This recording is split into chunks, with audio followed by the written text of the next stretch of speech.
दोस्तों नमस्कार। Defence institute के यूट्यूब चैनल पर आप सभी का स्वागत है।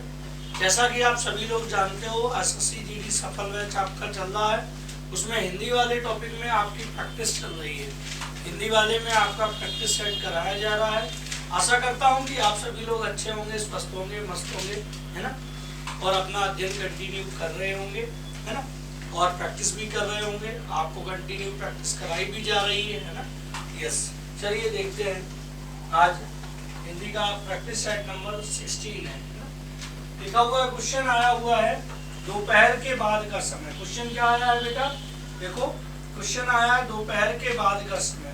तो दोपहर के बाद के समय को हम लोग क्या बोलते हैं? दोपहर के बाद के समय को हम लोग क्या बोलेंगे? दोपहर के बाद के समय को हम लोग अपराह्न बोलते हैं। क्या? अपराह्न। दोपहर का समय ऐसे आ जाए कि दोपहर का समय है ना, दोपहर का समय यदि आ जाए दोपहर का समय, तो आप कह दीजिएगा मध्याह्न, है ना। दोपहर से पहले का समय, दोपहर से पहले का समय, दोपहर से पहले का समय, जो दोपहर से पहले का जो समय होता है उसे हम लोग क्या बोलते हैं? उसे हम लोग पूर्वाह्न बोलते हैं, है ना। जो शाम का समय होता है, कब? जो शाम का समय होता है, जो हमारा शाम का समय होता है, शाम का समय, उसे हम लोग बोलते हैं क्या? क्या आप कह सकते हो अपराह्न के बाद का समय, जो शाम का समय, उसे हम क्या कहते हैं? गोधूल बेला का समय। कौन सा? गोधूल बेला का समय। तो ध्यान रखिएगा, दोपहर के बाद के समय को हम लोग क्या बोलते हैं? अपराह्न बोलते हैं। क्या बोलते हैं? अपराह्न बोलते हैं। सही वर्तनी वाले शब्द का चयन कीजिए। कौन सा? आदुति, अदुति, अदुति, आदुति। कौन सा? आदुति सही है। इसको ऐसे लिखना चाहिए बेटा, इसको ऐसे लिखा जाना चाहिए, आदुति। जिसके समान कोई दूसरा ना हो, जिसके समान कोई दूसरा ना हो, उसे हम क्या कहते हैं? उसे हम आदुति कहते हैं। क्या कहते हैं? आदुति कहते हैं, जिसके समान कोई दूसरा ना हो। दिए गए वाक्यांश के लिए एक सार्थक शब्द लीजिए। जिसकी जीविका निश्चित ना हो, जिसकी जीविका निश्चित ना हो, उसके लिए क्या कहेंगे? आत्मघाती, आकाशप्रति, खेचर या अगोचर। तो जिसकी जीविका निश्चित ना हो उसके लिए आकाशप्रति होता है। क्या होता है? आकाशप्रति होता है, जिसकी जीविका निश्चित ना हो। आत्मघाती, स्वयं को, एक ऐसा व्यक्ति जो स्वयं पर आघात करने वाला, स्वयं को हानि पहुंचाने वाला, है ना। आत्मघाती होता है स्वयं को हानि पहुंचाने वाला, स्वयं को हानि पहुंचाने वाला। जो स्वयं को हानि पहुंचाता है, हानि पहुंचाने वाला जो होता है, उसे हम लोग क्या बोलते हैं? उसे हम आत्मघाती बोल देते हैं। क्या? आत्मघाती, है ना। खेचर, खे माने आकाश, आकाश में विचरण करने वाला, आकाश में उड़ने वाला, आकाश में उड़ने वाला। जो आकाश में उड़ता है, आकाश में उड़ने वाला व्यक्ति होता है, उसे हम लोग क्या बोलते हैं? खेचर बोलते हैं। अगोचर, जो देखा ना जा सके, जो, है ना, जिसको इंद्रियों से जाना ना जा सके, जिसको इंद्रियों से जाना ना जा सके, या जिसको देखा ना जा सके ना, उसे हम लोग क्या बोलते हैं? अगोचर। क्या बोलते हैं? अगोचर। तो ये आपका ऑप्शन बनेगा। ठीक है, दिए गए शब्द के समानार्थी शब्द का चयन करिए। तुरंगी, तुरंगी का मतलब आप जानते हो? तुरंगी हम लोग क्या किसे बोलते हैं? अस्तबल को, घुड़साल को, घुड़सार को, घुड़सवार को। तुरंगी का मतलब होता है घुड़सवार, जिसे अश्वारोही क्या बोलते हो? जिसे आप अश्वारोही बोलते हो, अश्वारोही ना। यस, जिसे आप तुरंगारूढ़ बोलते हो। क्या बोलते हो? जिसे आप तुरंगारूढ़, जिसे आप तुरंगारूढ़ बोलते हो, तुरंग पर आरूढ़, है ना, उसे अश्वारोही भी बोलते हो। घुड़सवार क्या होता है? उसे घुड़सवार कहते हैं। अगला, असली भैंस का दूध बहुत मीठा होता है। अरे भैया, भैंस असली और नकली नहीं होती है ना। तो असली भैंस का दूध मीठा होता है, गलत है। आप कहोगे भैंस का असली दूध होता है वो मीठा होता है, तो भैंस, इसकी जगह पे क्या लिख सकते हो? भैंस का असली दूध बहुत मीठा होता है। क्या लिखोगे? भैंस का असली दूध बहुत मीठा होता है। तो असली का मतलब शुद्ध दूध जो होता है वो बहुत मीठा होता है, असली भैंस का नहीं। ये गलत आंसर है। अगला देखो, अच्छे लड़के परिश्रमी होती है। गलत। अच्छे लड़के परिश्रमी होते हैं। यहाँ आप देख रहे हो अच्छे लड़के लिखा है, यहाँ पे जो संज्ञा है वो बहुवचन है, तो क्रिया भी आपको बहुवचन की लेनी पड़ेगी। अच्छे लड़के परिश्रमी होते हैं, अच्छे लड़के परिश्रमी होते हैं, तो होते हैं कहाँ लिखा है? ये आपका सी वाला ऑप्शन हो गया कि अच्छे लड़के परिश्रमी होते हैं, तो ये वाला ऑप्शन हो जाएगा। रिक्त स्थान को भरने के लिए सबसे उपयुक्त शब्द का चयन करो। पेड़ पर चिड़िया हैं, तो पेड़ पर चिड़िया चहचहाती हैं, कड़कती हैं, हिनहिनाती हैं, टिटकारती हैं। तो पेड़ पर चिड़िया क्या करती हैं? चहचहाती हैं। चिड़ियों के आवाज को हम लोग चहचहाना कहते हैं। बिजली की आवाज को हम लोग कड़कना कहते हैं। बिजली की जो आवाज होती है ना, उसे कड़कती है, बिजली कड़कती है। और जो घोड़ा होता है, घोड़ी वगैरह जो घोड़ी होती है वो हिनहिनाती है, घोड़ी के लिए हिनहिनाती है ना।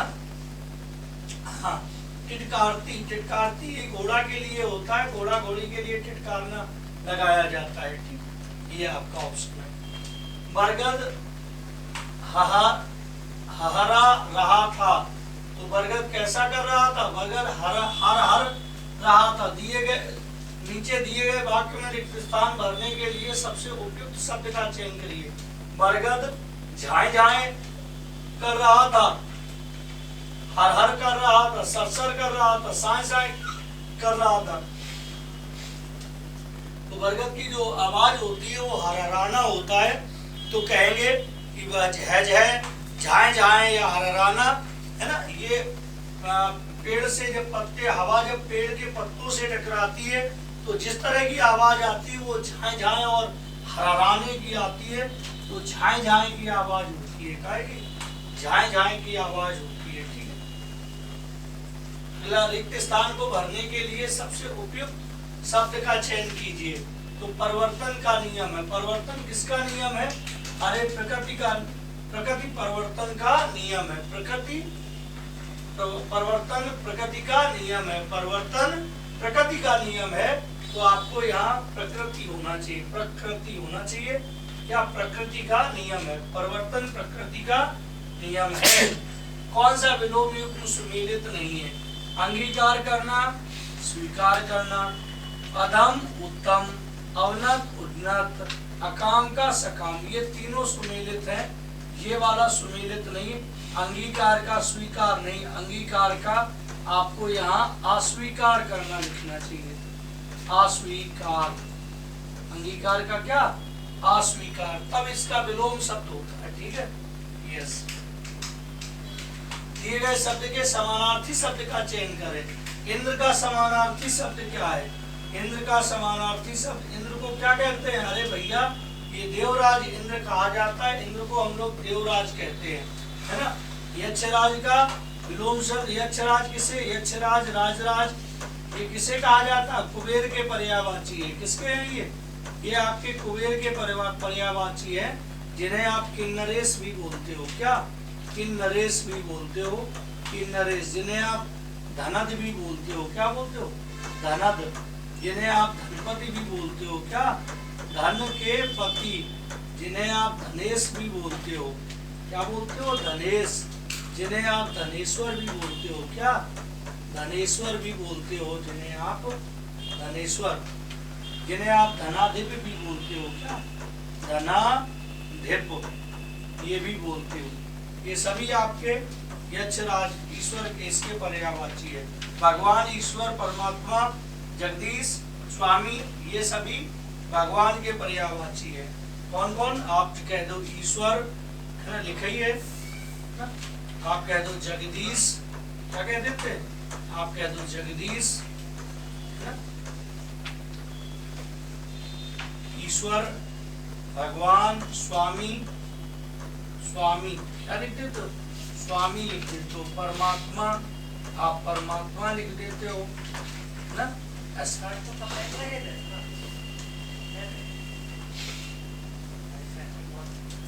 अगला देखो, नेक्स्ट है आपका, प्रस्तुत पंक्तियां कामायनी से ली गई हैं, कोई त्रुटि नहीं है। प्रस्तुत पंक्तियां जो है किससे, कामायनी से ली गई हैं।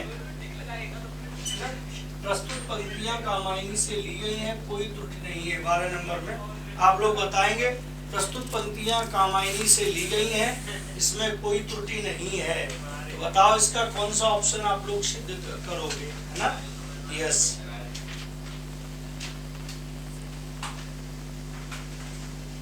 प्रस्तुत पंक्तियां कामायनी से ली गई हैं, तो इसमें कहीं कोई इधर नहीं है। प्रस्तुत पंक्तियां कामायनी से ली हैं, ली नहीं, ली गई हैं। फोर्थ ऑप्शन, ऑप्शन थर्ड में एरर आएगा। प्रस्तुत पंक्तियां कामायनी से ली गई हैं, तो तीसरे वाले में यहाँ ली गई हैं। आदर और निरादर करना, यह अर्थ किस मुहावरे का है? पान फूल पर रहना, यस। पान फूल सा, पान का नहीं खिलाना, पान पत्ते तक सीमित रहना। अरे पान पर नहीं खिलाना भैया, पान भी और पनई भी खिलाना। पान पर नहीं खिलाने का मतलब आदर और निरादर करना, उससे कहते हैं पान पर नहीं करना। यदि इसे प्रतिस्थापित करने की आवश्यकता नहीं है, तो विकल्प किसी बदलाव की आवश्यकता नहीं है का चयन करें। वह मुझे अनंत काल से नहीं मिला, वह मुझे अनंत काल से नहीं मिला। तो अनंत काल का मतलब चिरकाल से, प्राचीन काल से, पुरातन काल से कोई बदलाव की आवश्यकता नहीं। वह मुझे चिरकाल से नहीं मिला, बहुत समय से नहीं मिला। तो वह मुझे चिरकाल से नहीं मिला, चिरकाल का मतलब बहुत समय से। तो ऑप्शन आपका बी वाला सही होगा, चिरकाल से नहीं मिला। सही वर्तनी वाले शब्द का चयन कीजिए। सही वर्तनी, ईर्ष्यालु की सही वर्तनी क्या है? ईर्ष्यालु, ये आपका सही वर्तनी है। ईर्ष्यालु ऐसे करके, ईर्ष्या ऐसे लिखते हैं, ईर्ष्या। और ईर्ष्यालु कैसे लिखते हैं? ये आपकी ईर्ष्यालु ऐसे लिखते हैं, ईर्ष्यालु, ईर्ष्यालु ऐसे लिखा जाता है, ईर्ष्यालु। अगला है, देखो ये आ गया, मनुष्य शारीरिक कष्ट से ही पीछे हटने वाला नहीं है। मनुष्य शारीरिक कष्ट से ही पीछे हटने वाला नहीं है। पीछे हटने वाला क्या नहीं है? पीछे हटने वाला प्राणी नहीं है। मनुष्य शारीरिक कष्ट से ही पीछे हटने वाला प्राणी नहीं है। मानसिक क्लेश की संभावना से भी बहुत से कर्मों की ओर प्रवृत्त होने का साहस, दुस्साहस, हिम्मत, प्रयास उसे नहीं होता, है ना? बहुत से कर्मों की ओर प्रवृत्त होने का उसे साहस नहीं होता। क्या नहीं होता? उसे साहस नहीं होता, है ना? यस, तो साहस भरेंगे।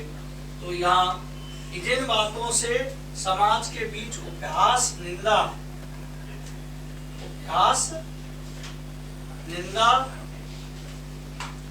स्तुति, अपमान, सम्मान, यश इत्यादि का भय रहता है। बीच उपहास, निंदा, है ना, अपमान, उपहास, निंदा और अपमान इत्यादि का भय रहता है। उन्हें अच्छी और कल्याणकारी समझते हुए भी बहुत से लोग उनसे दूर रहते हैं, है ना? हानि देखते हुए भी कुछ प्रथाओं का अनुसरण बड़े बड़े समझदार तक इसलिए करते हैं, क्या भीषण, प्रत्यक्ष भीषण हानि को देखते हुए, या आप भीषण नहीं, आप कह सकते हो प्रत्यक्ष हानि को देखते हुए। किसे? प्रत्यक्ष हानि को देखते हुए भी। कैसी? प्रत्यक्ष हानि को देखते हुए भी, सामने से हानि को देखते हुए भी कुछ प्रथाओं का अनुसरण बड़े बड़े समझदार तक इसलिए करते चलते हैं कि उनके त्याग से वे बुरे कहे जाएंगे, लोगों में उनका वैसा आदर सम्मान न रह जाएगा।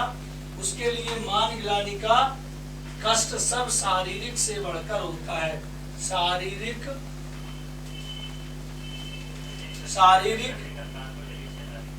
सुखों से बढ़कर होता है। कैसे? शारीरिक सुखों से बढ़कर होता है, कि शारीरिक क्लेशों से बढ़कर होता है। गिलानी, उसके लिए मान गिलानी का कष्ट सब शारीरिक क्लेशों से, शारीरिक क्लेशों से बढ़कर होता है। यस, बहुत अच्छा। ये आपका पूरा चैप्टर जो है वो आपका फिनिश। ओके, जय हिंद दोस्तों, नमस्कार।